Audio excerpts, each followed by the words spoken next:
menarik itu. Saya pikir tempat pelatihan untuk menjadi orang-orang yang berguna menghasilkan sesuatu yang bisa dikontribusikan kepada masyarakat. Karo banyak sekali. Misalnya tanah-tanah yang kosong atau katakanlah petani-petani yang membutuhkan tenaga kerja. Ya udah, dididik di sana, dia bisa menghasilkan dan lain sebagainya. Namun satu budaya yang nggak bisa dirubah, budaya malas, Prof. Nah inilah bagaimana. Nah budaya malas ini karena apa? Dia terimprove kepada saya ngapain capek-capek. Kalau saya kali-kali sampai ada yang mengali-ngalikan gitu ya.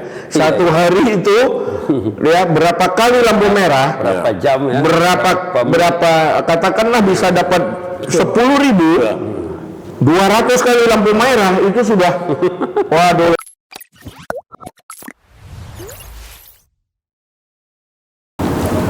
Assalamualaikum warahmatullahi wabarakatuh. Horas, mujua-jua, jua-jua, yahoo, ahoy, oi di sana. Salam persahabatan keluarga besar Sumatera Utara.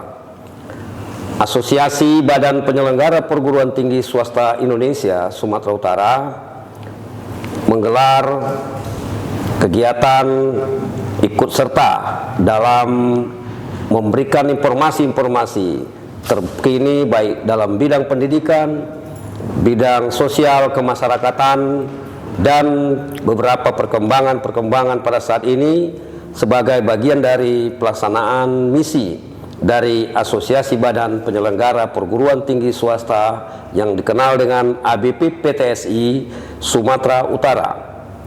Asosiasi ini merupakan gabungan dari pimpinan yayasan-yayasan perguruan tinggi swasta Indonesia yang melakukan kegiatan koordinasi dan mendorong agar yayasan perguruan tinggi swasta yang jumlahnya sangat banyak di Sumatera Utara untuk bisa bergerak lebih cepat memajukan pendidikan dan mendorong kemajuan bangsa dan negara.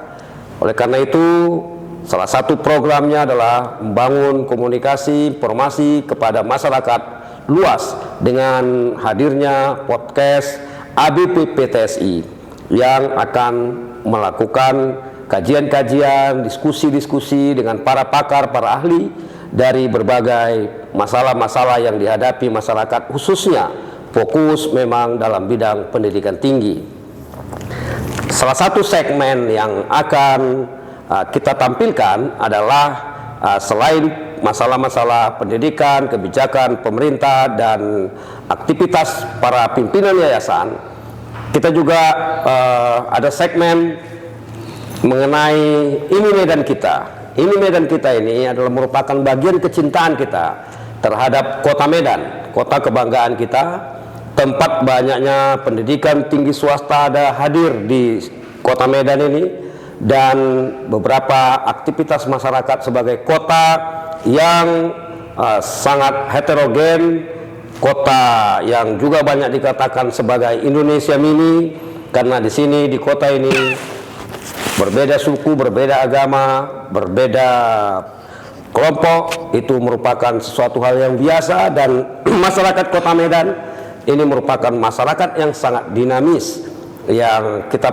paham dan tahu betul bahwa Medan ini sebagaimana yang selalu kita dengar, ini Medan Bung. Kali ini ABP PTSI membuka ruang, ini Medan kita, yang nanti akan kita diskusikan bagaimana perkembangan dan pengembangan serta keberadaan kota Medan yang kita cintai dan kita banggakan.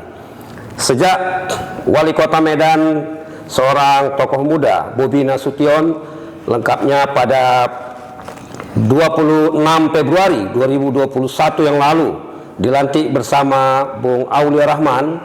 Dua tokoh muda ini membangun kota Medan, dipercayakan, diamanahkan oleh masyarakat kota Medan untuk memimpin kota Medan sebagai wali kota dan wakil wali kota. Sudah banyak kita lihat pembangunan, pengembangan kota yang secara terus menerus dilakukan oleh wali kota dan wakil wali kota, dan telah berdampak positif terhadap kemajuan kota Medan. Sejak dari adanya pembangunan sekarang, bagaimana mengatasi banjir di Kota Medan yang besar-besaran, yang kadang-kadang juga menimbulkan pengorbanan, menjadi terhalangnya jalan-jalan bagi masyarakat kota. Tapi itu adalah bagian konsekuensi dari sebuah pembangunan. Yang pasti komitmen wali kota membangun Kota Medan untuk menghindari ataupun mengurangi dampak bahaya banjir adalah sesuatu yang patut dibanggakan. Sekarang pembangunan underpass untuk menghindari kemacetan dan pengalihan jalan. Kemudian juga adanya pembangunan tugu-tugu yang sekarang memperindah dan mempercantik Kota Medan. Kemudian pembangunan lapangan Merdeka dengan kesawan yang sudah mulai nampak tanda-tanda kecantikannya. Ini membuat kita semakin yakin insyaallah pembangunan Kota Medan ini secara fisik akan terus maju. Bahkan kemarin saking gembiranya mungkin Bapak Wali Kota dan Wakil Wali Kota sempat kita dihebohkan dengan adanya upaya mencerahkan Kota Medan lewat lampu yang dipelesetkan orang, lampu pocong. Tapi itu sudah selesai, dan bagi kita itu sesuatu yang dari sisi dinamika ataupun dari yang pasti kita lihat keinginan Pak Wali untuk memajukan dan memperindah serta mempercantik Kota Medan. Namun demikian, dari beberapa pembangunan yang telah dirasakan oleh masyarakat saat ini, kita juga melihat ada beberapa yang mungkin masih tertinggalkan. Nah, di sini kami akan berbincang dengan dua tokoh ahli akademisi dari pembangunan wilayah yang sudah dikenal di Kota Medan yang akan mendampingi kami. Kita akan berbincang dengan Profesor Insinyur Bakti Alamsyah MSI PhD yang hari ini bersama kita. Ya, Prof. Ya, terima kasih Prof. Datang di, terima kasih atas undangannya Prof. Podcast kita ini. Ya, terima kasih Prof. Sehat-sehat Prof. Sehat, alhamdulillah. Alhamdulillah. Prof Bakti ini adalah seorang arsitek, ahli pembangunan kota, alumni University Science Malaysia. Iya. Yang dari USM. Beliau juga tentu melihat kota-kota besar di dunia dan akan bisa menelisik kira-kira bagaimana arah pembangunan Kota Medan. Nanti sebelum berbincang dengan Prof Bakti, kita juga hadir tamu kita, seorang pakar akademisi yang tak asing lagi bagi dunia perguruan tinggi. Beliau ini juga alumni Malaysia, tapi beda kampusnya. PhD-nya dari University Malaya. Beliau ini ahli insinyur dan ahli pembangunan wilayah, dan nanti kita akan berbincang juga dengan Insinyur Robert Tuas Siregar, PhD, yang selamat datang. Selamat datang, Bro. Assalamualaikum. Udah mau kapan profesornya nih? Ya, alhamdulillah, amin, akan segera, Prof. Ya, ini tokoh-tokoh muda kita ini kita dorong untuk bisa menjadi guru besar dan akan eksis dan expert dalam bidangnya. Ya. Dua tokoh ini memang adalah peneliti di bidang perkotaan, dan hari ini khusus nih Prof. Dari sisi fisik mungkin kajian Prof lain ya. Saya kira ini sudah bagus nih. Tapi ada hal yang belakangan ini menjadi masalah di masyarakat. Yang pertama adalah masalah semakin merebaknya banyaknya gelandangan pengemis yang mewarnai keberadaan simpang-simpang di Kota Medan. Udah mulai di Jalan Juanda, di jalan-jalan besar lah, di Jalan SM Raja, kemudian di Sikambing, lain lagi yang pakai cat badan itu ya. Lagi itu ya. Jadi ini bagaimana tanggapan Prof? Mungkin ini bisa mungkin barangkali pemerintah kota belum melihat ini, atau paling tidak kita berharap ada keseimbangan ya, pembangunan fisik dan juga penataan dari sisi sosial kemasyarakatan yang ada di Kota Medan. Silakan Prof. Ya, baik. Terima kasih Prof Badin atas undangannya.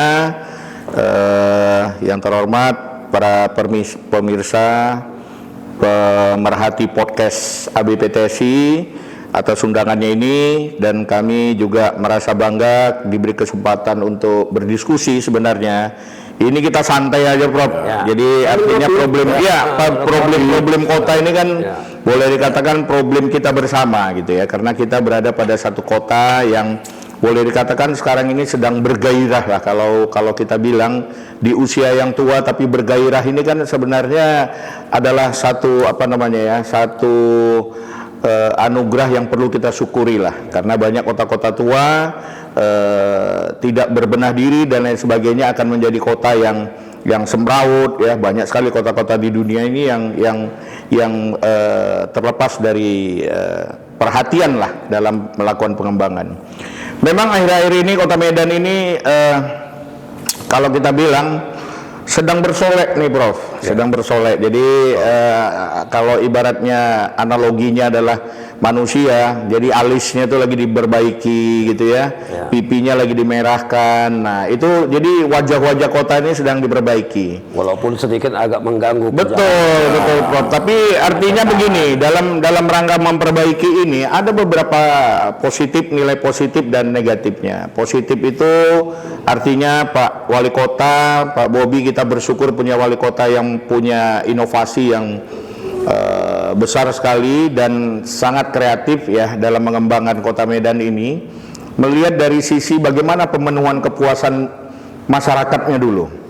Jadi banyak hal. Kalau kita melihat ada beberapa program lah ya, program yang saya ketahui ada 5 program sebenarnya. 5 program utama dari Pak Bobi ini adalah pertama bidang kesehatan, kemudian penanganan infrastruktur, kemudian penanganan banjir, kebersihan dan pembenahan kawasan-kawasan heritage.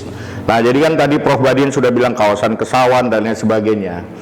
Namun ada hal-hal yang sebenarnya dari wali kota ke wali kota, kalau saya melihat belum ada satu kesinambungan sebenarnya, Prof. Kalau saya lihat dari pembangunan yang ada, tapi nampaknya ini sekarang sudah mulai meletakkan action plan-nya itu pada dasar-dasar pengembangan kota yang baik. Medan secara luas, sadar atau tidak sadar, ini tidak akan bisa bertambah luasnya.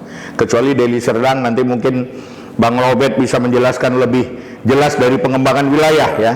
Kalau saya dari fisiknya nih, dari estetiknya. Nah, jadi Medan ini sangat sulit berkembang secara luas.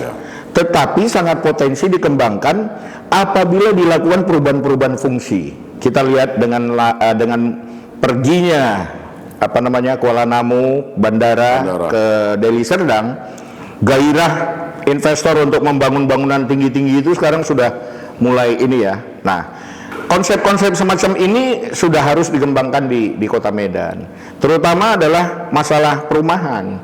Karena tanah Medan ini cukup mahal.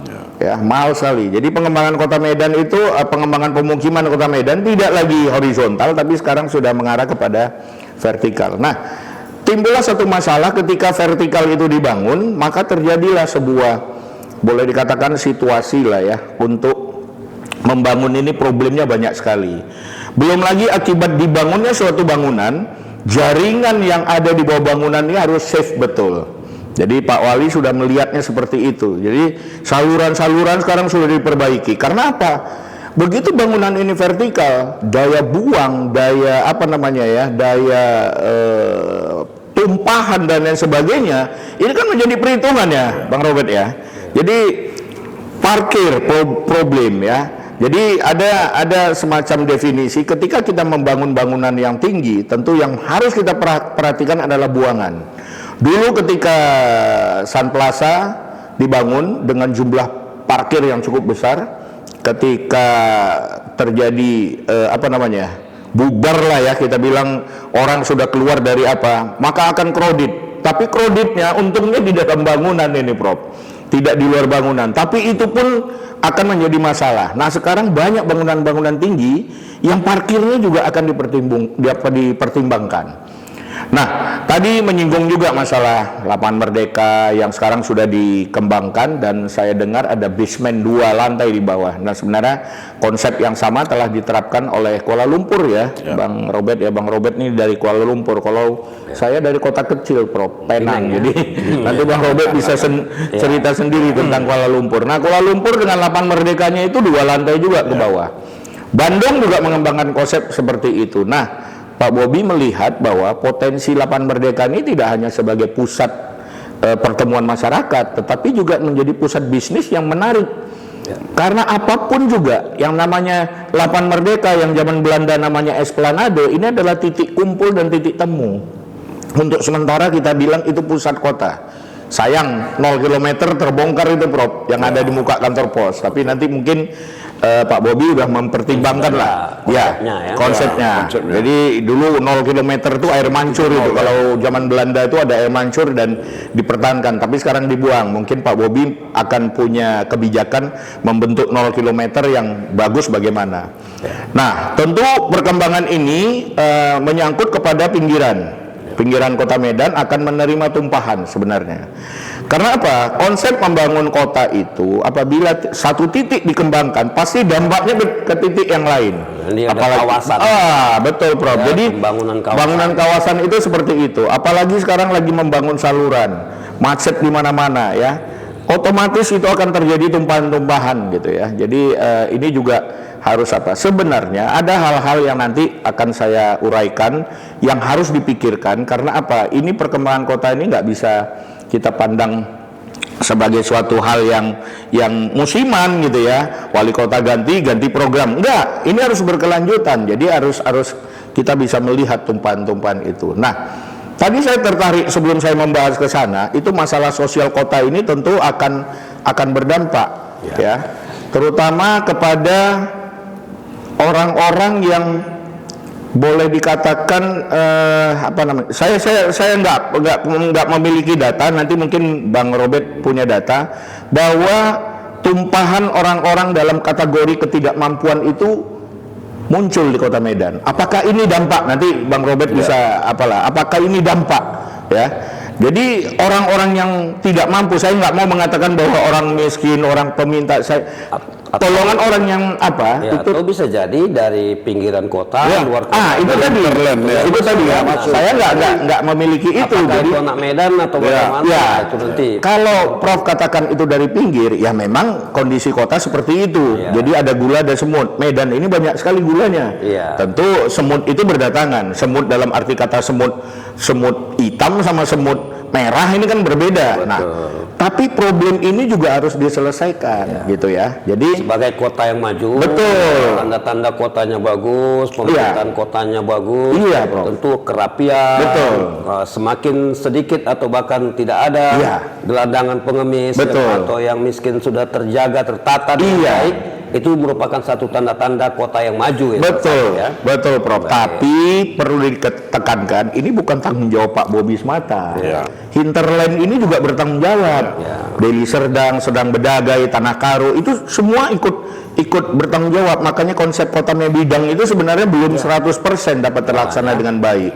Sehingga tumpahan-tumpahan ke kota semuanya itu ke Kota Medan. Belum lagi rumah di Deli Serdang, kerja di Medan, menggunakan jalan-jalan yang menuju Medan, rusak, masih tanggung jawab Kota Medan, padahal rumah dia di Deli Serdang kan gitu. Nah, ini perlulah kajian akademisi komprehensif ya. Betul, membahas kota ini nggak cukup sekali nih Prof. Jadi perlu banyaklah yang harus kita apakan. Nah, problem inilah yang nanti akan kalau tidak diselesaikan merusak wajah kota itu sendiri. Jadi ketika kota sudah baik, yang namanya gepengnya istilahnya gelandangan dan pengemis ini itu harus bisa kita selesaikan. Kenyamanan. Betul. Mungkin Dr. Robert punya sebuah solusi atau mungkin juga ada pandangan, kajian tentang ini. Silakan. Baik, Prof. Dokter. Silakan. Mungkin saling melengkapi lagi. Terima kasih.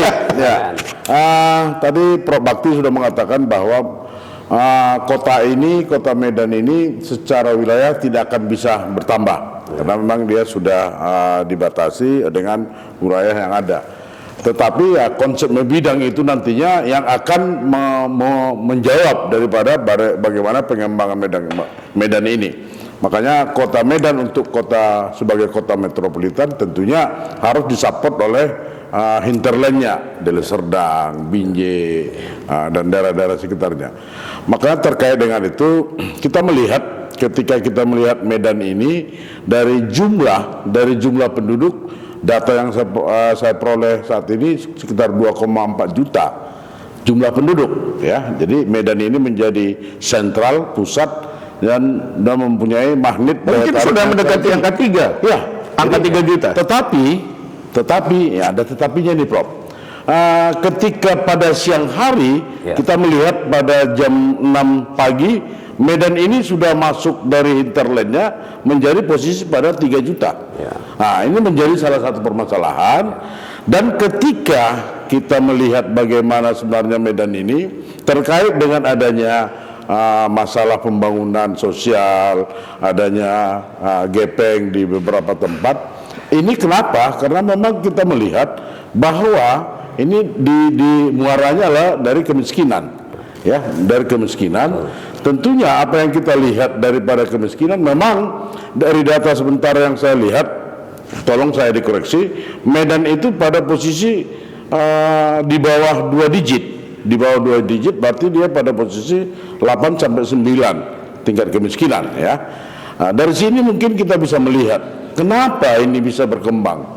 Kenapa kondisi daripada gepeng, ada manusia, apa itu manusia perak ya? Yang cak-cak itu ya, kita melihat.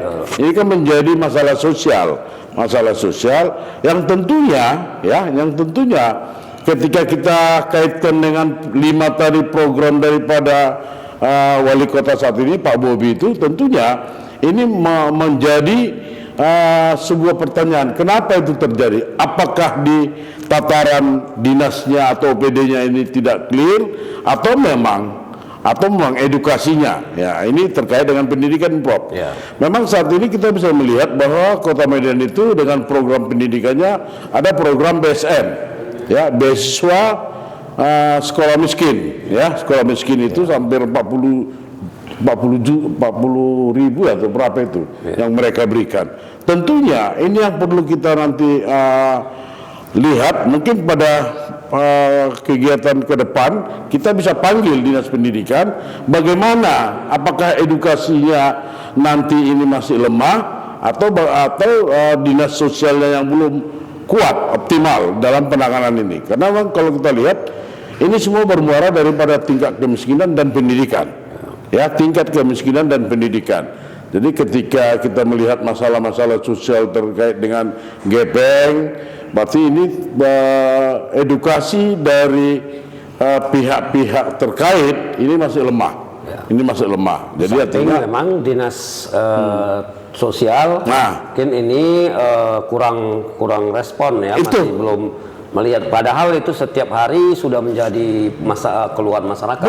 Betul Prof. Ini yang perlu diharapkan ya, segera maunya melakukan aksi, apakah pendataan atau mungkin penangkapan ataupun pembinaan Prof. Dan disiapkan tempat-tempat pembinaannya. Betul Prof. Kalau kita kaji-kaji nggak ada yang mau miskin menjadi nggak ada. Tapi ya ini situasi. Memang saya lihat di daerah tertentu itu ramai memang. Betul-betul ramai, bahkan mereka tidur seperti itu di Jalan Juanda. Saya melihat situ setiap simpang itu mereka di beberapa simpang yang lain. Nah, kasihan juga sebenarnya melihat bagaimana peran-peran pemerintah kota untuk bisa menangani ini ya. Kita berharap ada aksi. Kemarin saya lihat ada juga sekali ada seperti razia lah ya. Nah, tapi saya kira itu perlu sering mungkin ya, Pak Dokter. Karena tadi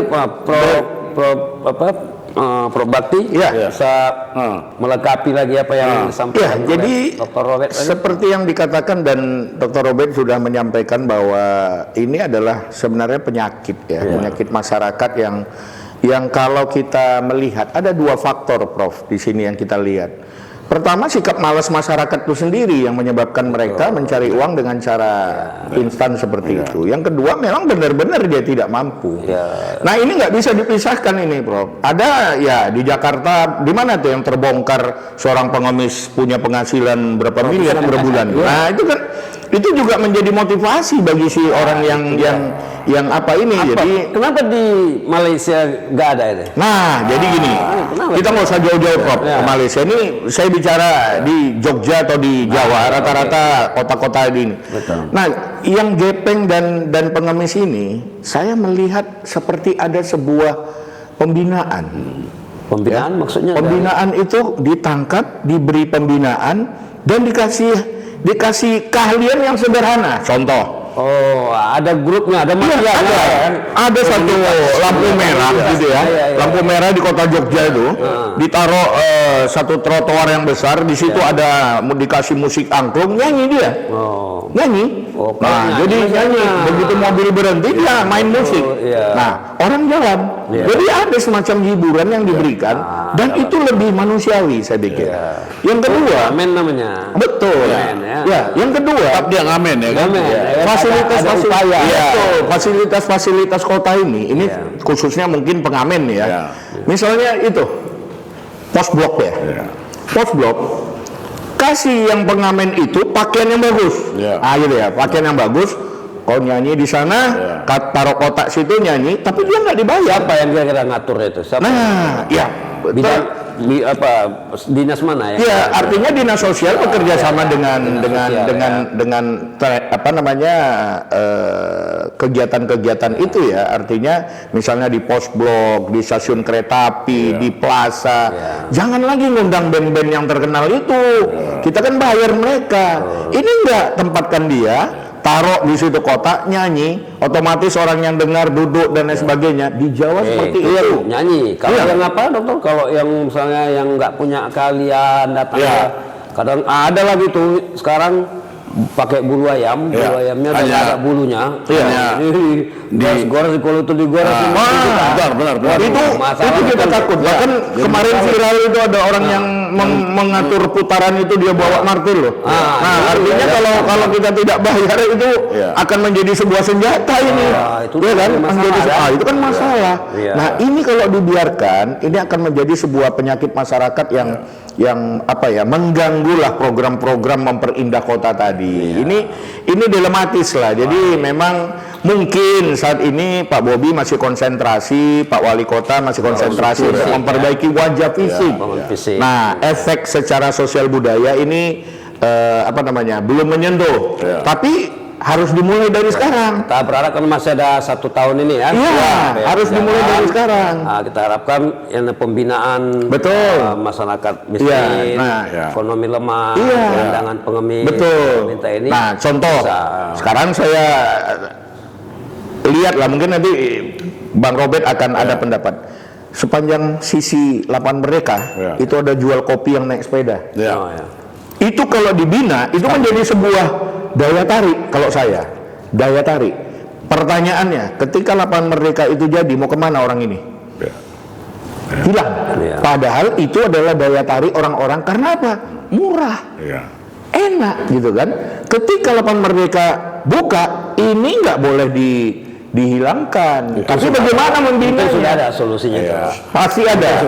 Ketika ini diberangus, itu akan menghasilkan tumpahan-tumpahan yang apa? Belum lagi problem-problem lagi yang lain ya. Mohon maaf saya menyebutkan kalau apa bisa disebutkan kalau ini masalahnya apa? Premanisme itu juga akan menjadi hal yang sangat mengganggu Kota Medan gitu ya.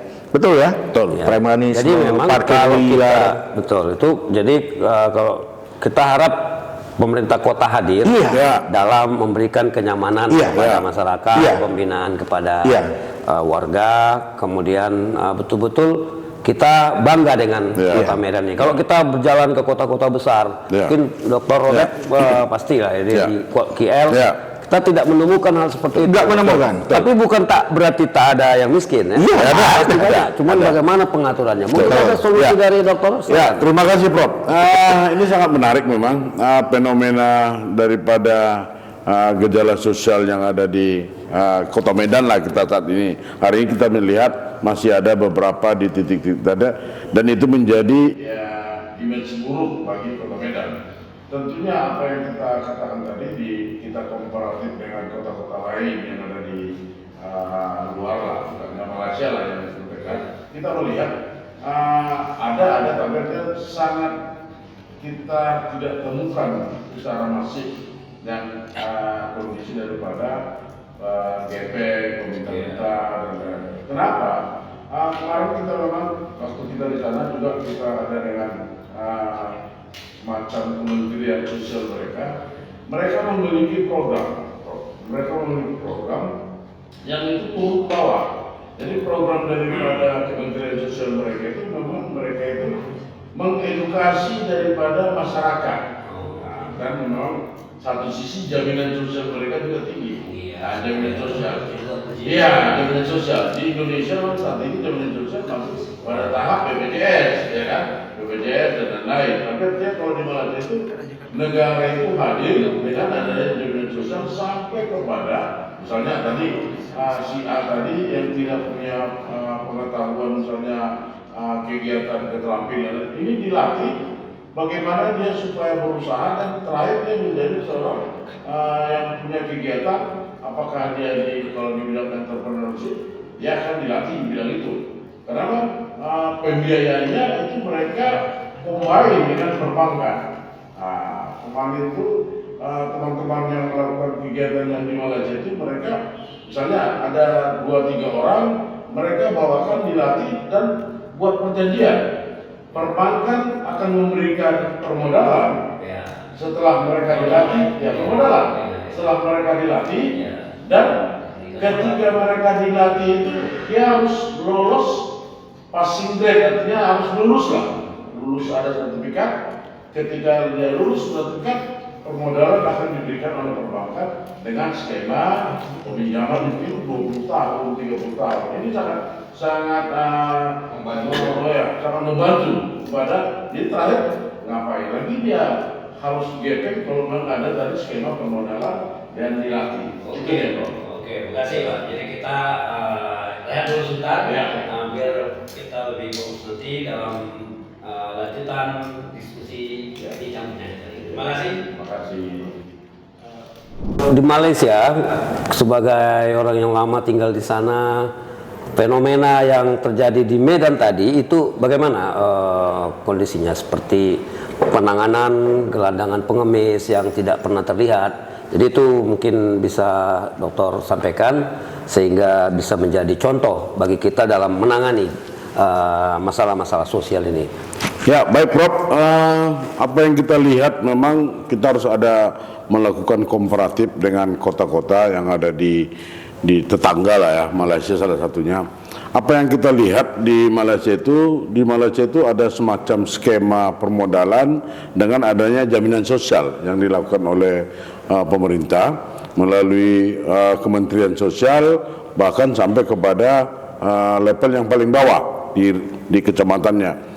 Apa yang kita lihat para masyarakat yang tidak memiliki kemampuan secara permodalan, secara pengetahuan, keterampilan, mereka itu dikumpul atau negara itu hadir artinya ya hadir mereka membina dan mengedukasi dan bahkan mereka itu diberikan keterampilan dan keterampilan ini akan dilakukan secara lisensi atau ada sertifikasi dan ketika mereka lulus dengan adanya sertifikasinya mereka akan dikaitkan dengan permodalan dengan perbankan.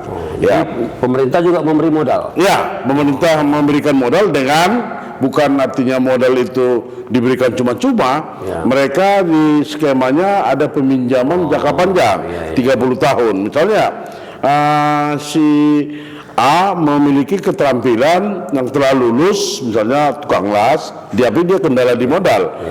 Pemerintah itu akan menggandeng dengan pihak perbankan dengan memberikan skema permodalan sampai mungkin 30 tahun. Jadi tidak memberatkan kepada warganya. Sehingga apa yang kita lihat tadi adanya fenomena sosial yang ada di seperti di Kota Medan, di simpang-simpang itu ya ini akan secara otomatis akan tereduksi karena tidak mungkin dia mau lagi mengemis kalau memang dia punya harapan karena dia punya usaha, udah punya keterampilan yang akan memberikan harapan hidupnya. Itu yang kita lihat di Malaca. Dan saya kira di Medan atau di Indonesia, Medan harusnya pemerintah Kota Medan juga bisa membangun skema ini, mungkin secara gradual banyak, mungkin mereka itu bisa memberikan program melalui dinas tenaga kerja, dinas sosial, tadi membuat program pelatihan dengan syarat harus lulus itu punya kompetensi, dan ketika sudah lulus si masyarakat ini, warga ini mungkin akan bisa digandengkan dengan perbankan. Saat ini kan kita melihat ada KUR, ya, pinjaman KUR kepada usaha-usaha yang akan melakukan usaha. Ini bisa dikolaborasikan oleh pemerintah daerah. Bahkan mungkin ini bisa juga dikombin dengan adanya kepada CSR daripada perusahaan-perusahaan. Misalnya perusahaan itu mempunyai CSR, ini bisa digandengkan oleh pemerintah Kota Medan ini dengan warga yang memiliki kompetensi tadi. Baik. Itu mungkin skema yang bisa dibangun oleh pemerintah Kota Medan. Baik. Kalau Prof Bakti, dengan adanya banyak orang-orang yang kita lihat gelandangan pengemis dan kadang-kadang melakukan hal-hal yang bisa mengganggu kenyamanan, tapi itu belum tentu penduduk Medan. Sejadi dari Deli Serdang, dari mana-mana. Ini apa langkah dari sisi fenomena sosial ini? Apa langkah-langkah yang tepat baik oleh pemerintah atau mungkin juga oleh masyarakat kita? Apa yang bisa Prof Bakti sampaikan? Iya, Prof. Jadi memang ini fenomena dan permasalahan yang cukup pelik kita anggap lah ya. Saya setuju bahwa gepeng yang datang ke Kota Medan ini belum tentu masyarakat Kota Medan itu sendiri, tetapi bahwa Medan ini sebenarnya kalau kita lihat perbatasannya dengan Kabupaten Deli Serdang itu banyak sekali marginalitas yang ada di samping kota itu. Karena apa? Mungkin tidak ada pembinaan dari daerah yang menjadi hinterland Kota Medan. Jadi langkah yang paling konkret sebenarnya yang bisa dilakukan adalah kerjasama antara Dinas Sosial Kabupaten Deli Serdang mungkin dengan Kota Medan untuk membina ini dan memilah dan memilih sebenarnya masyarakat yang benar-benar menjadi warga. Ya.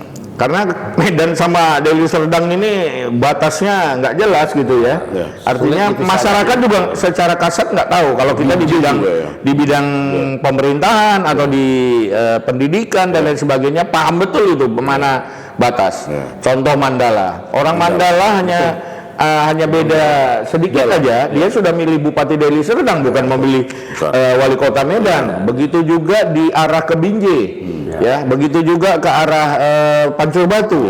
Karena orang tidak tahu Tugu ini apakah merupakan batas kota. Nah, sehingga pencari kerja yang boleh dikatakan dalam kategori masyarakat miskin ini, dia tidak menganggap bahwa saya di Deli Serdang saya mencari rezeki di Kota Medan.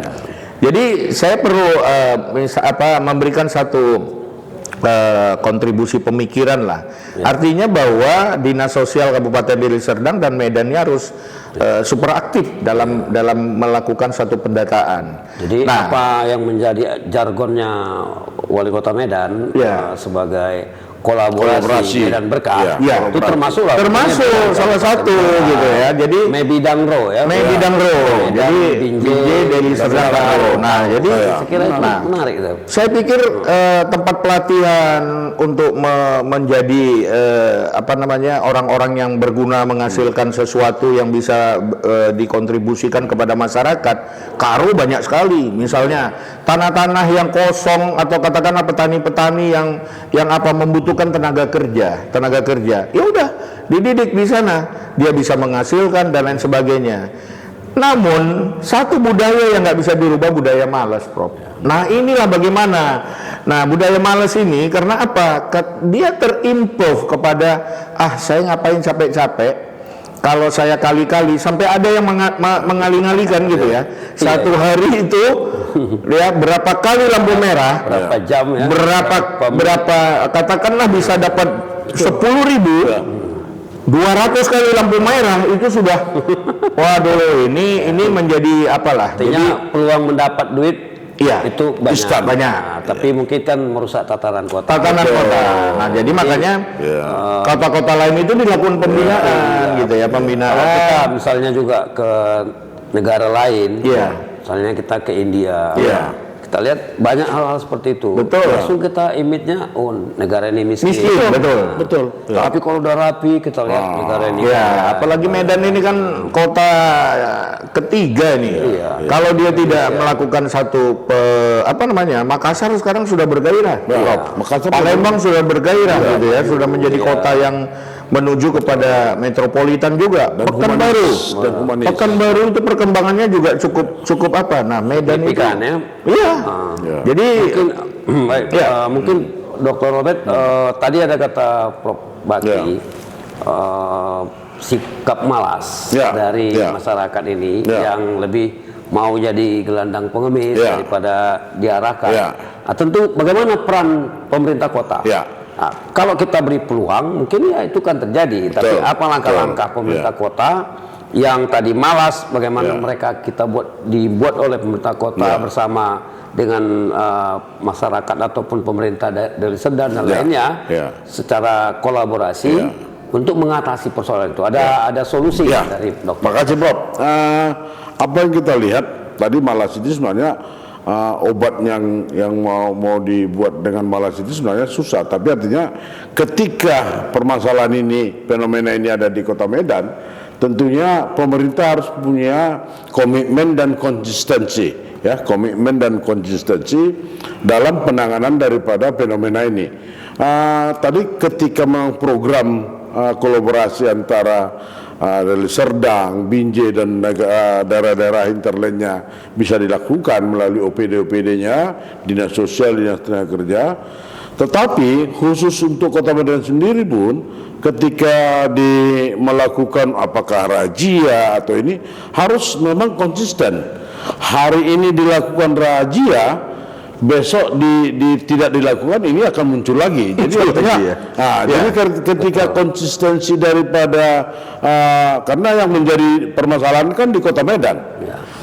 Permasalahannya di Kota Medan. Jadi konsistensi daripada penanganan itu selain tadi sudah dilakukan kolaborasi program dengan daerah Deli Serdang, Binjai, konsistensi dan komitmen, bukan mengatakan mau dibasmi, mau diusir, mau dipukul, tidak. Tapi artinya, Nah itu kan rakyat kita juga. iya, kita juga. pendekatannya harus humanis. Kita harus humanis.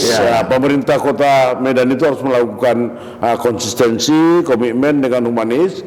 Ketika mereka ini memang dirazia, dilakukan mungkin pembinaan di sana dan ditanya kamu mau apa? Kamu mau apa? Kalau memang bidangnya di pertanian ya silakan dia dikasih kompetensi pertanian, dan mungkin lahan tadi di Tanah Karo itu bisa digunakan mereka untuk digunakan oleh warga ini mungkin bisa. Tapi intinya harus ada skema permodalan. Itu dia. Kalau kita lihat ini juga merupakan perintah undang-undang dasar. Bahwa fakir miskin, rakyat terlantar. Pasal 27 Pak. Itu jelas ya. Jelas. Nah, jelas merupakan perintah yang harus dilakukan oleh pemerintah. Betul. Baik pemerintah kota, pemerintah provinsi, pemerintah RI.